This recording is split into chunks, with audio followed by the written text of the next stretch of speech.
bapaknya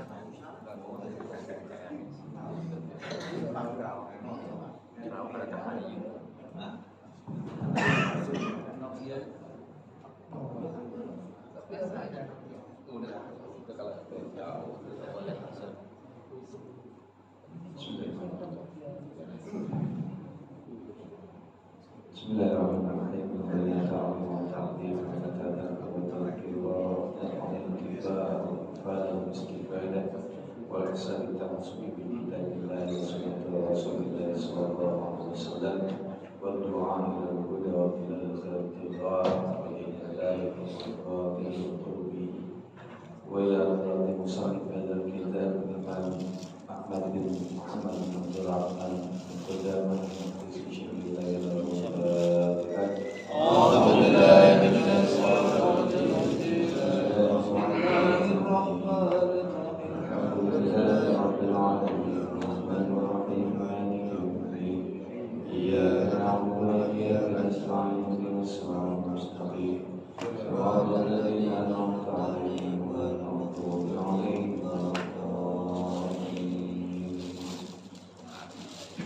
Assalamualaikum warahmatullahi wabarakatuh.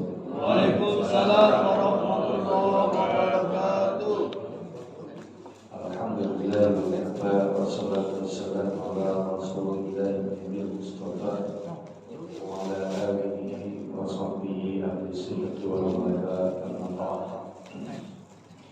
Hadirin yang dimuliakan oleh Allah Subhanahu wa taala. Alhamdulillah pada pagi hari ini kita kembali dipertemukan Allah Subhanahu wa taala, bisa berkumpul, saling bermuajah, bermusyafaah dalam rangka mengikuti kajian rutin kita. Mudah-mudahan Allah Subhanahu wa taala senantiasa memberikan keberkahan, memberikan keberkahan atas setiap aktivitas kita, membingkai semua aktivitas tersebut dalam kebaikan. Dan alhamdulillah kita saat ini mendekati 1 bulan ya, yang sangat dinantikan oleh orang-orang soleh. Bulan yang memiliki keutamaan yang sangat luar biasa. Bulan yang dimanfaatkan betul-betul oleh mereka-mereka yang tahu persis apa keutamaan yang terkandung di bulan tersebut, yaitu bulan suci Ramadan. Dan kita berharap dan berdoa kepada Allah Subhanahu wa taala, mudah-mudahan kita diberikan kesempatan untuk bertemu dengan Ramadan, diberikan kekuatan untuk bisa memaksimalkan ibadah kita di bulan Ramadan, sehingga Ramadan kali ini, Bapak Ibu sekalian dirahmati Allah Subhanahu wa taala, salawat serta salam mudah-mudahan selalu tercurah kepada qudwah hasanah kita, baginda Nabi besar Muhammad sallallahu alaihi wasallam. Baik, kita melanjutkan pembahasan terkait dengan min sifatil ulama il akhirah ya. Di antara sifat-sifat ulama akhirah, di mana dari pembahasan yang sudah kita kaji di pertemuan sebelumnya ya, menukil satu kisah antara seorang guru dengan muridnya ya, yang bernama Al-Imam Syaqiq Al-Balkhi ketika bertanya kepada muridnya Al-Imam Hatim Al-Asam, bagaimana Al-Imam Hatim Al-Asam ketika ditanya setelah sekian lama ya, dalam riwayat sekitar 33 tahun beliau belajar kepada Imam Syaqiq gitu ya. Apa saja yang sudah didapatkan? Pelajaran apa yang sudah diambil dari proses belajarnya Imam Hatim Al-Asam kepada Imam Syaqiq Al-Balkhi selama kurang lebih 30-an tahun tersebut, gitu ya.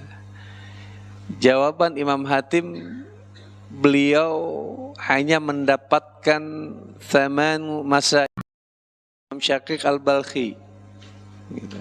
Yang pertama sudah kita bahas terkait dengan kata Imam Hatim, fa inni nazartu ilal khalqi, ya. Aku melihat, memperhatikan makhluk, memperhatikan manusia khususnya, ya, mengamati. Beliau katakan, fa idza kullu syakhsin lahu mahbubun. Setiap orang, ya, setiap yang diperhatikan itu semuanya memiliki apa yang dia cintai, ya. Tapi kemudian fa idza wasala ilal qabri, tatkala mereka ini, kita manusia, ya, sampai ke liang kubur, dimasukkan ke dalam kubur, maka faraqahu mahbubu, yang dicintainya itu akan meninggalkannya, akan berpisah dengannya. Sebesar apapun cinta kita, sebesar apapun sayang kita, sekuat apapun cara kita untuk mempertahankan cinta tersebut, ya, baik kepada istri, kepada anak, kepada orang tua, kepada harta, ya, kepada hobi-hobi kita, ya, apalagi ada yang hobi burung, ada yang hobi batu cincin, ya, itu pasti itu ketika kita sudah sampai ke liang kubur, dalam hadis Nabi dikatakan bahwa mayat itu akan diikuti oleh 3 yang mengiringinya, gitu. Yang 2 kembali, yang 1 tetap. Yang 2 ahluhu wa maluhu, pulang lagi itu, keluarga dan hartanya. Dan yang 1 tetap, yaitu amalnya. Maka kemudian kata Imam Hatim, faja'altu mahbubi hasanati, maka aku menjadikan amal kebaikanku ini yang menjadi sesuatu yang aku cintai. Amal-amalku ini lebih aku cintai daripada sesuatu yang lain, baik kepada harta maupun kepada keluarga. Ya, kenapa? Karena amalku inilah yang nanti akan menemaniku, gitu. Litakuna ma'iyya fil qabri, agar dia membersamaiku di dalam kubur nanti. Kita sudah bahas yang orang kaya yang meninggal kan, tapi nggak ada yang mau nemanin, gitu. Yang akhirnya tukang kayu. Baik, jamaah sekalian dirahmati Allah Subhanahu wa taala. Kemudian wa amma tsaniyah, adapun yang kedua. Yang pertama dicatat nih. Nanti ada ujiannya dari Pak Guru katanya. Yang kedua, fa inni nazartu ila qaulillahi ta'ala. Ya. Beliau katakan, aku melihat kepada firman Allah Ta'ala, wa nahan nafsa 'anil hawa, dan orang-orang yang menahan diri untuk memperturutkan hawa nafsunya. Ini dalam surat apa nih? Ada yang hafal? Ini masih masuk juz amma, ini juz 30. Surat kedua. Surat yang pertama surat apa? An-Naba. Yang kedua An-Nazi'at. Fa amma man khafa maqama rabbi wa nahan nafsa 'anil hawa fa innal jannata hiyal ma'wa.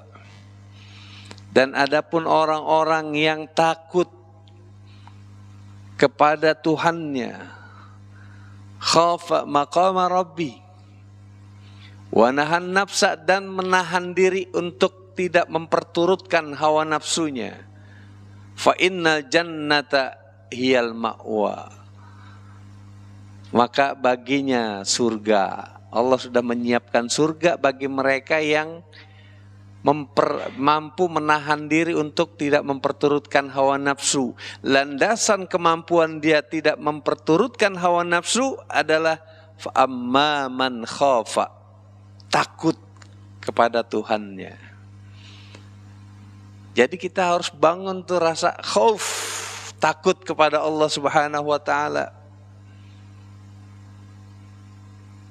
Kita harus bangun rasa takut kepada Allah. Untuk mampu terbangun rasa takut, kita harus tahu dulu, mengenal dulu ilmu tentang ma'rifatullah, gitu. Dan kemampuan kita untuk mampu menahan hawa nafsu kita, ya, salah satu cara yang paling ampuh, ini Allah sendiri yang sudah memberikan fasilitasnya. Allah sudah memberikan cara. Dengan apa? Allah memberikan kita syariat Ramadan. Hampir semua rangkaian aktivitas Ramadan ini merangkum beragam syariat yang Allah tetapkan kepada kita.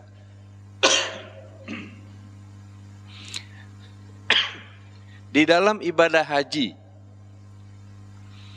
ya, kemampuan orang untuk melaksanakan ibadah haji, ya, dasarnya mastata'tum. Dia mampu secara fisik, dia harus sehat. Makanya orang yang haji itu kan harus benar-benar diperiksa kemampuan fisiknya. Diberikan suntik vaksin, ya. Kalau sekarang ada tambahannya, ya, vaksinnya. Vaksin apa, virus, ya.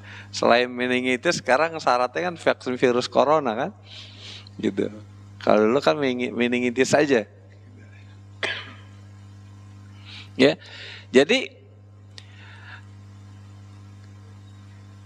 ibadah haji di samping kekuatan secara fisik, kita juga harus memiliki kekuatan secara finansial. Di samping ilmunya, kita juga harus tahu, gitu ya. Makanya sebelum orang-orang yang berangkat haji itu ada latihan dulu manasik haji, gitu ya, agar tahu sesuai tuntunan, gitu ya, memenuhi syarat dan rukunnya. Nah, begitu juga puasa. Mereka yang secara fisik tidak mampu, tidak akan mampu melaksanakan ibadah puasa secara sempurna.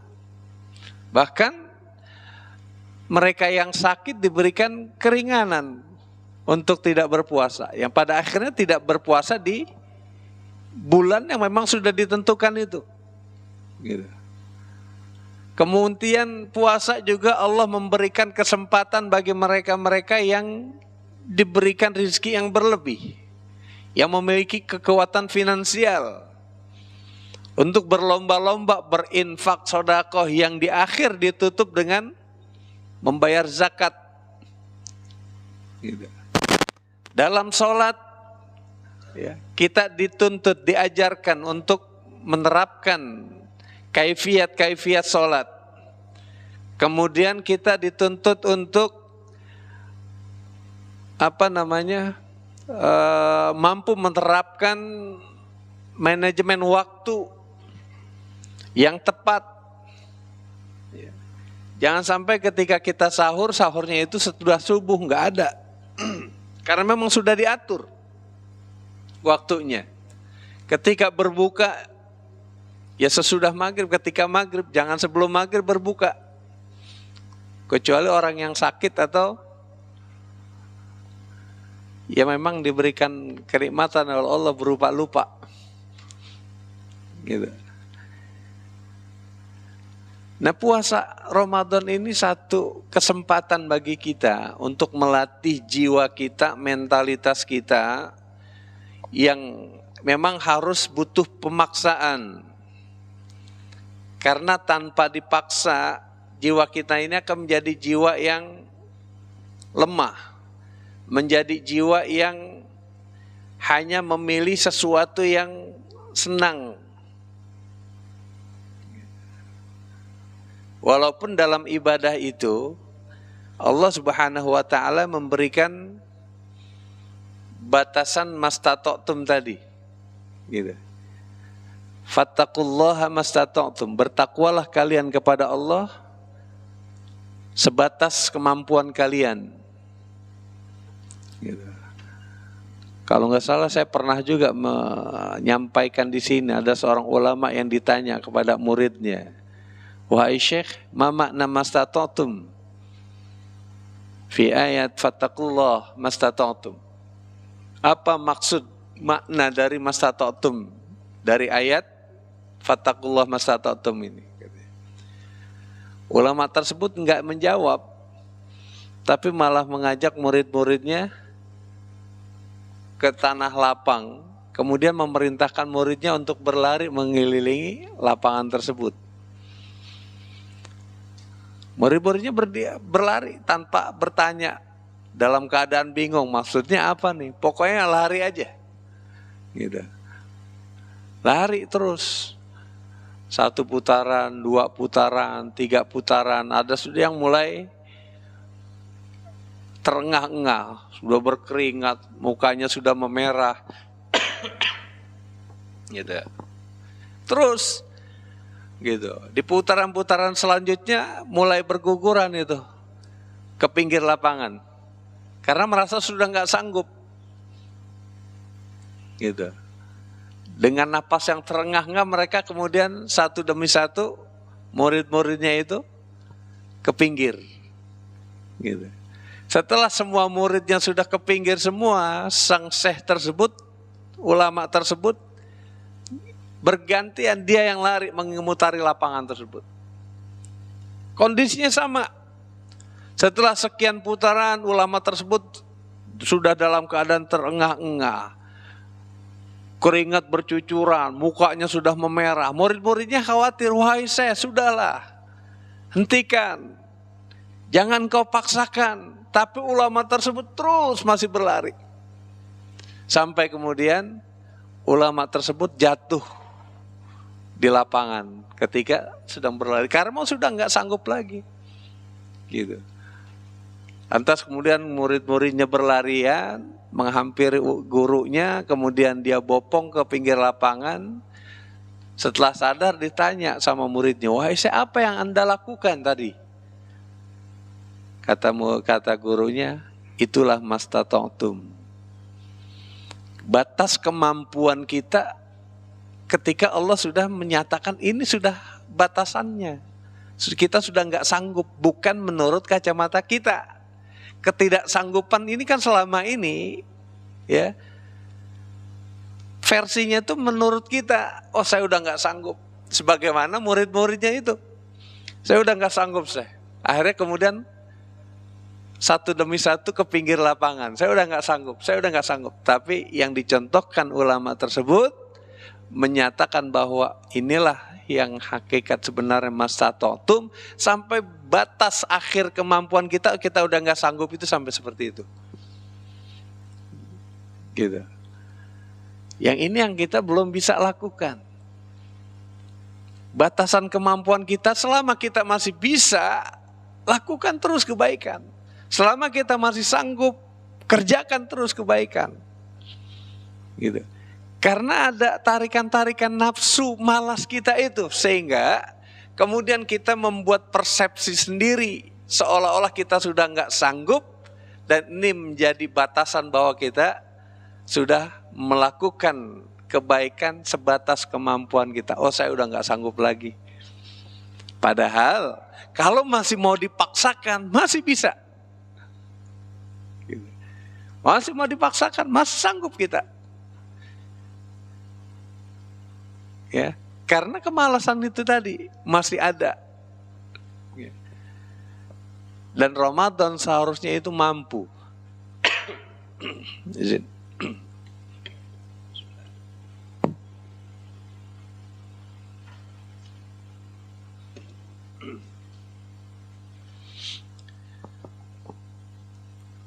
Saya pernah berdiskusi dengan seorang teman.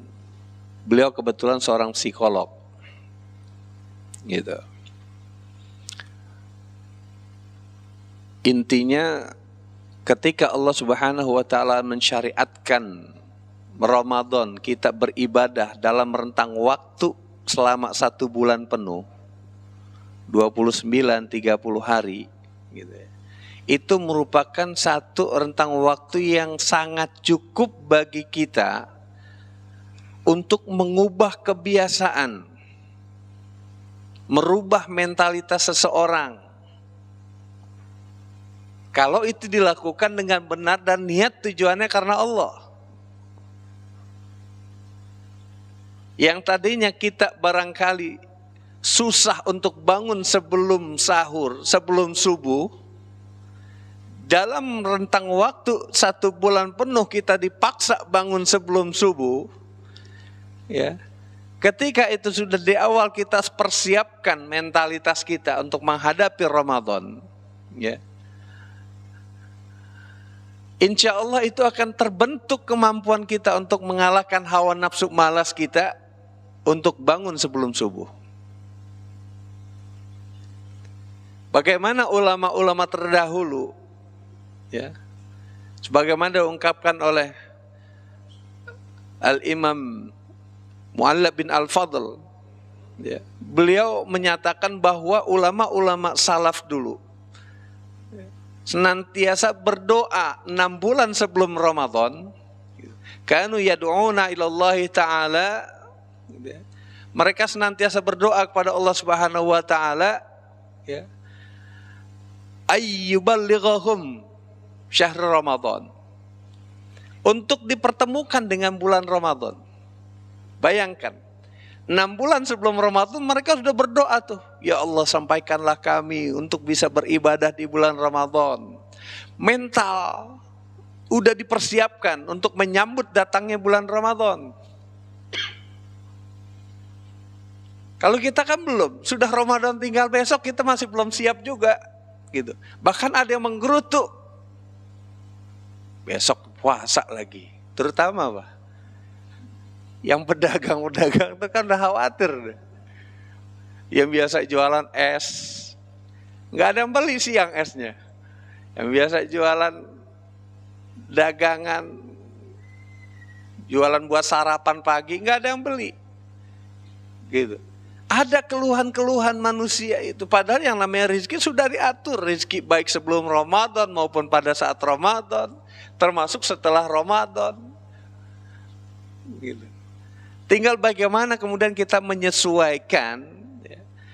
Dalam beberapa kesempatan saya pernah menyampaikan bahwa Ramadan adalah fasilitas kepada umat Rasulullah SAW untuk memantaskan diri mereka agar minimal sejajar, bahkan bisa melampaui rangkaian ibadah-ibadah yang dilakukan oleh umat-umat terdahulu. Kenapa? Kita sebagai umat Rasulullah SAW itu hanya diberi jatah umur, kalau kata Nabi, baina sittina ila sab'in, antara 60-70 tahun. Kalaupun ada yang lebih itu bonus. Kalau ibadah kita standar-standar saja, malu kita sebagai umat baginda Rasulullah yang mendapat julukan sebagai khairu ummah, sayyidul ummah, yang akan memasuki surga lebih dulu sebelum umat-umat yang lain masuk. Tapi kemudian mereka beribadah ratusan tahun, bahkan lebih dari 1000 tahun. Kalau ibadah kita standar saja, berarti kita belum bisa memposisikan diri yang tepat. Makanya kemudian Allah Subhanahu wa taala memberikan fasilitas keutamaan waktu untuk mendongkrak ganjaran yang Allah berikan, pahala yang Allah berikan itu berkali-kali lipat dengan satu kali ibadah yang kita lakukan. Salah satu waktu yang Allah tetapkan itu adalah Ramadan, yang kalau kita tidak manfaatkan, ini sangat-sangat rugi kita. Berarti kita belum tahu diri.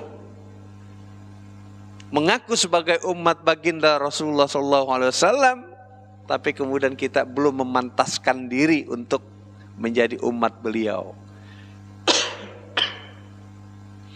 Sangat rugi kita, gitu. Allah berikan fasilitas ini satu tahun sekali. Makanya generasi terdahulu, generasi salaf berdoa 6 bulan, ayyubalighahum Ramadan, untuk Allah pertemukan dengan Ramadan. Setelah Allah kasih kesempatan dia untuk bertemu Ramadan, dia berdoa lagi di bulan Ramadan sampai 6 bulan berikutnya, ayyataqabbala, agar Allah menerima ibadah mereka di bulan Ramadan. Kalau dia sudah berdoa, ya Allah terimalah ibadah kami selama beribadah di bulan Ramadan ini, 6 bulan terus dia berdoa. Dari bulan Ramadan, Syawal, terus apa lagi? Hah? Apa? Dzulqa'dah, kemudian Dzulhijjah, kemudian Muharram, Safar. Ya, Ramadan, Syawal, Dzulqa'dah, Dzulhijjah, Muharram, Safar, apa lagi? Rabiul Awal. Sampai bulan Rabiul Awal dia berdoa, ya Allah terimalah ibadah Ramadan kami. Masuk bulan Rabiul Akhir sampai bertemu bulan Sya'ban, dia berdoa, ya Allah berilah kami kesempatan untuk bertemu Ramadan lagi. Begitu perputarannya selama 1 tahun. Kalau kita kan enggak, berdoa berharap ketemu Ramadannya enggak. Ketika sudah Allah kasih kesempatan, berdoa supaya berharap ibadah Ramadan diterima juga enggak. Gitu. Seolah-olah kita merasa yakin diterima. Seolah-olah kita sudah merasa yakin mendapatkan kunci surga. Itu yang harus kita bangun. Allah juga tahu. Allah akan memilah dan memilih siapa yang serius memanfaatkan fasilitas Ramadan ini. Gitu. Bagaimana kemudian kita mempersiapkan diri untuk menyambut datangnya Ramadan? Karena ada satu asar, satu ungkapan. Ya. Man fariha bidukhuli Ramadan, haramallahu jasadahu ala niran. Barang siapa yang senang, gembira dengan datangnya, masuknya bulan Ramadan, maka Allah haramkan jasadnya dari jilatan api neraka. Tapi bukan hanya sekedar kita senang aja, oh nanti Ramadan mau lebaran bisa beli baju baru, ngecat rumah baru. Bukan itu maksudnya. Tapi kesenangan dia diikuti dengan beragam upaya untuk bisa memaksimalkan ibadah Ramadannya, baik secara kualitas maupun kuantitas. Dia banyak baca buku-buku lagi terkait dengan Ramadan, terkait puasa, terkait ibadah malam, terkait dengan keutamaan infak sedekah, keutamaan tilawah Quran. Terus dia perdalam ilmunya, sehingga dia semakin paham, semakin ngerti, gitu. Semakin khusyuk dia beribadah. Jangan lagi kemudian Ramadan yang kita jalani itu hanya bersemangat di minggu-minggu pertama saja. Pada akhirnya masuk minggu kedua, ketiga, keempat, selalu ada kemajuan softnya. Dan itu yang terjadi faktanya di lapangan. Hampir semua masjid musola selalu begitu. Di hari-hari pertama kadang-kadang jamaahnya itu sampai keluar. Di hari-hari terakhir di luar semua. Nggak ada yang di dalam. Gitu. Pulang kampung. Kalau berbeda pulang kampung ada uzurnya gitu kan. Ini pulang kampung enggak gitu. Tapi akhirnya apa? Masih yang ramai itu pusat-pusat perbelanjaan. Ibu-ibu udah sibuk mikirin besok mau bikin kue apa ini. Gitu. Selalu begitu. Dari tahun ke tahun.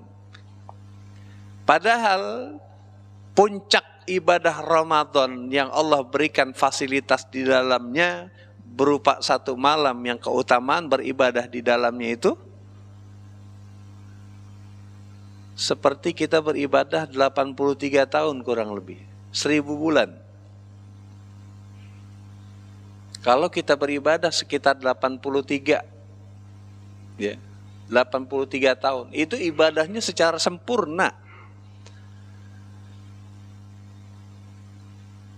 Usia kita berapa paling maksimal? Kalaupun misalnya usia kita 100 tahun, Allah berikan bonus. Dipotong masa balik kita 15 tahun berarti 85 tahun. Kita mulai terkena taklif beban untuk beribadah. Dalam rentang 85 tahun belum tentu kita ibadah secara sempurna. Mungkin ada perasaan malasnya, mungkin di situ ada unsur riyanya, mungkin enggak sempurna ibadahnya dan lain sebagainya. Pada akhirnya apa? Enggak full juga 85 tahun kita ibadah. Tapi ini hanya dengan ibadah satu malam ya, kualitasnya sama dengan ibadah kurang lebih 83 tahun. Kan rugi kita, hanya cuma satu malam kita ibadah. Kemudian kita sia-siakan. Nah kalau setiap tahun kita dapatkan kualitas itu, alhamdulillah. Dan ini merupakan satu bentuk Rahman dan Rahimnya Allah, ya. Yang kalau ulama menjelaskan bahwa ini merupakan takdir tahunan, ya, yang Allah berikan. Takdir tahunnya akan mengubah ketentuan yang memang sudah Allah tetapkan. Tapi bagi mereka yang mendapatkan keutamaan Lailatul Qadar, maka takdir berikutnya Allah rubah. Yang mungkin dia tadinya perusahaannya mau bangkrut, bisa jadi mereka yang mendapatkan Lailatul Qadar, Allah nggak jadi bangkrutkan. Yang tadinya jodohnya masih lama, bisa jadi Allah permudah jodohnya. Dengan sebab Lailatul Qadar. Gitu. Banyak keutamaan-keutamaan di dalamnya. Gitu. Yang mampu mengubah takdir kita. Gitu. Belum lagi kemampuan kita untuk menundukkan hawa nafsu. Kita bisa bayangkan sesuatu yang halal saja kita bisa mampu tahan. Makan minum di siang hari dari harta yang kita cari secara halal. Di luar Ramadan itu halal, kita mau makan sebanyak mungkin, mau minum sesering mungkin silakan. Tapi di Ramadan kita tahan itu. Nafsu untuk makan minum kita bisa tahan. Istri kita dandan secantik apapun, di siang hari kita enggak. Kalau lirik mungkin ya.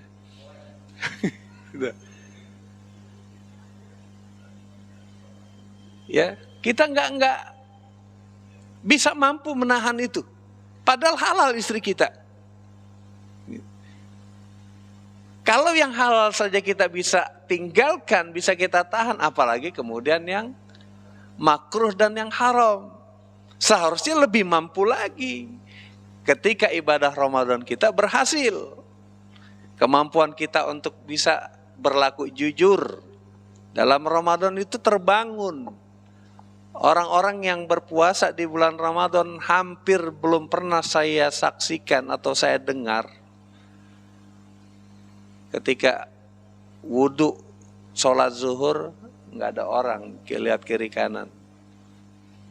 Pak Priyo misalnya kan. Kayaknya satu teguk nggak ketahuan nih, gitu kan? Satu teguk cuma sekedar basahin kerongkongan doang. Kagak ada yang begitu, nggak berani, gitu. Ini udah berlaku jujur. Belum lagi dia nggak akan berbohong kalau puasa. Hampir semua orang puasa tuh nggak berani berdusta. Tapi kenapa di luar puasa sering banget dia bohongnya, gitu. Terutama para suami bu ya, gitu. Sering banget kalau udah di luar puasa, di luar Ramadan, dikit-dikit ngibul ya. Gitu. Padahal itu sudah dibentuk kita selama 1 bulan untuk melawan itu. Yang kalau kita niatkan sudah secara benar, semangat kita untuk menundukkan hawa nafsu itu insya Allah bisa terbangun. Allah nggak mungkin salah. Gitu. Menerapkan kita untuk berpuasa dari mulai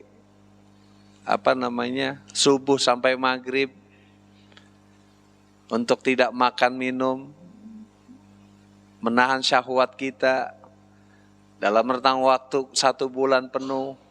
Malamnya kita dilatih lagi untuk sholat tarawih, ya, aktivitas ibadah sholat yang cukup lama dan panjang. Gitu. Dini hari kita dipaksa untuk bangun. Itu pasti ada hikmah di situ di dalamnya, gitu. Jalani secara ikhlas, insya Allah kita akan mendapatkan kebaikan-kebaikan di dalamnya. Kemudian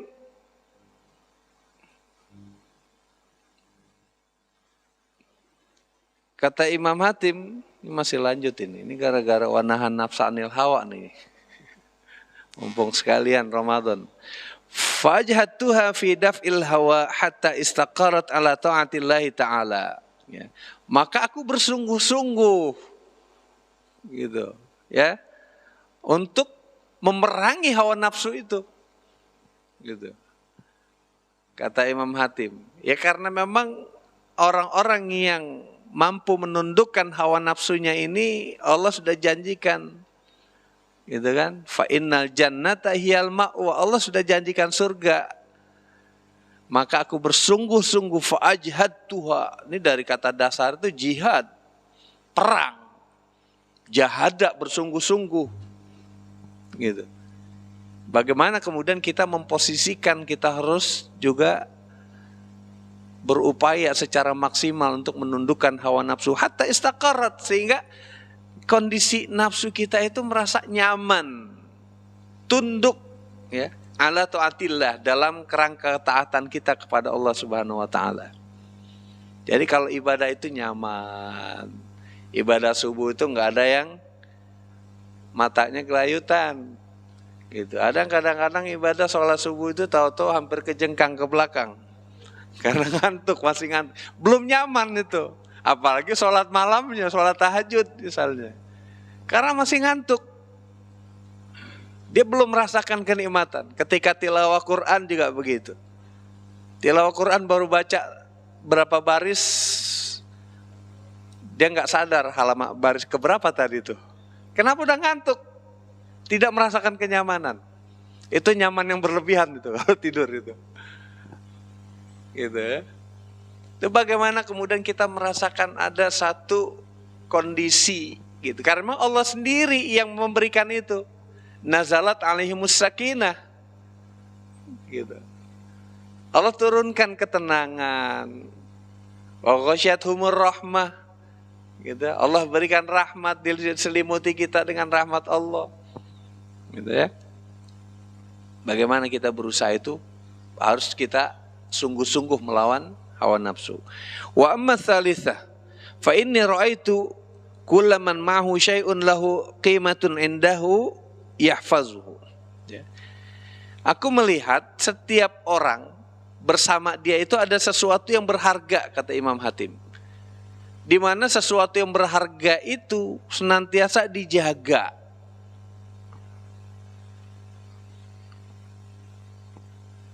Kita punya rumah bagus, di dalamnya mungkin banyak harta simpanan kita. Ada kunci mobil. Bukan kunci mobilnya yang berharga, tapi mobilnya. Gitu ya. Tapi kuncinya yang kita simpan, kita rawat. Ada tabungan, deposito. Mungkin kita beli brankas, kita masukkan di dalamnya. Rumah kita kunci. Jendelanya kita teralis. Double kuncinya lagi. Udah gitu di luar kasih pagar. Dikunci lagi pagarnya. Tujuannya apa? Untuk menjaga sesuatu yang berharga milik kita. Anak kita, istri kita, keluarga kita, kita jaga. Karena berharga menurut kita. Mungkin kita kasih asuransi, kita pesan hati-hati. Gitu. Kalau perlu kita antar pergi ke sana kemari. Tujuannya apa? Untuk kita beri pengamanan mereka. Tapi summa nazartu fi qaulihi subhanahu wa ta'ala, kemudian aku melihat firman Allah Ta'ala, kata Imam Hatim, ma indakum yanfad wa ma indallahi baq. Surat An-Nahl ayat 96. Apa-apa yang ada di sisi kalian, di sisi kita, yanfad, pasti akan lenyap, akan hilang. Wa ma indallahi baq, dan yang ada di sisi Allah lah yang kekal. Jadi sekuat apapun, sehebat apapun perencanaan kita untuk menjaga sesuatu yang kita cintai itu, sesuatu yang berharga menurut kacamata kita, pada akhirnya akan hilang, akan lenyap. Ya Allah dengan beragam caranya, kita nggak pernah tahu. Gitu. Hilang. Wa ma indallahi baq, dan yang di sisi Allah lah yang kekal. Fa kullama waqa'a ma syai'un lahu qimatun wajjahtuhu ilaihi yabqa li indah. Kata Imam Hatim, ya. Maka ketika aku mendapatkan bersamaku sesuatu yang berharga, aku serahkan kepada Allah agar dia menjadi kekal di sisi Allah. Kita punya harta yang kita makan, ujung-ujungnya jadi apa? Jadi kotoran. Mungkin kita sekali-kali makan di restoran yang paling mahal, makanan yang paling berkualitas. Kan ada tuh makanan yang harga satu porsinya sampai miliaran itu. Ada ditaburi emas. Katanya kalau di TV makanan para sultan. Itu sampai miliaran satu porsinya. Ada apa lagi namanya, ikan apa tuh? Ikan salmon. Terus ada lagi tuh yang model kayak telur-telur kodok begitu. Apa namanya? Kaviar gitu kan. Itu luar biasa kan harganya gitu. Enggak masuk akal kita. Gitu, makanannya harga luar biasa. Kalau sudah makan mungkin ada nggak kepikiran di kita ketika kita buang, ketika kita sudah makan, oh sayang nih. Kita beli mahal-mahal di restoran paling mahal, harganya sampai berkali-kali lipat. Pernah nggak kepikiran itu? Kita simpan lagi? Nggak ada. semahal apapun. Gitu. Kalau sudah jadi kotoran, sudah kita buang. Itu harta yang kita makan, sebanyak apapun. Hilang begitu saja. Yang kita simpan, jadi warisan. Bukan jadi punya kita lagi. Kalau kita mampu mendidik keluarga kita, anak istri kita, sehingga ada sisi kebermanfaatan lagi bagi kita dari harta yang kita tinggalkan yang dilakukan oleh ahli waris kita. Tapi kalau kita salah, kita lalai, anak istri kita salah jalan misalnya, sehingga kemudian warisan jadi rebutan, kita yang sudah meninggalkan dalam kubur nggak punya bekalan lagi, naudzubillah. Gitu. Tapi yang menjadi hak penuh harta kita, apa yang kita infakkan, apa yang kita serahkan kepada Allah, maka itulah yang akan kekal. Wa ma indallahi baq.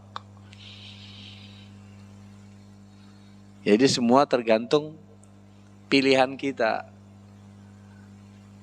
Gitu. Bagaimana kemudian kita memanfaatkan semua fasilitas kenikmatan yang Allah titipkan kepada kita.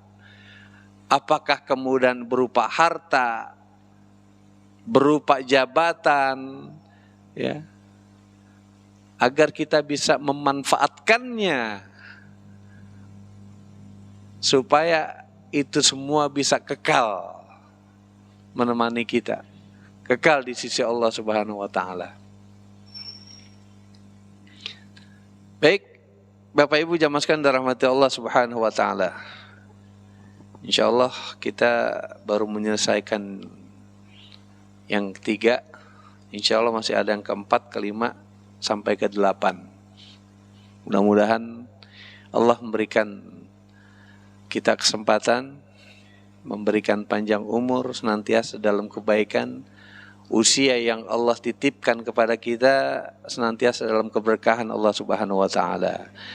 Dari apa yang sudah kita bahas pada pagi hari ini, barangkali mungkin ada yang ingin kita diskusikan atau ingin ditanyakan, silakan.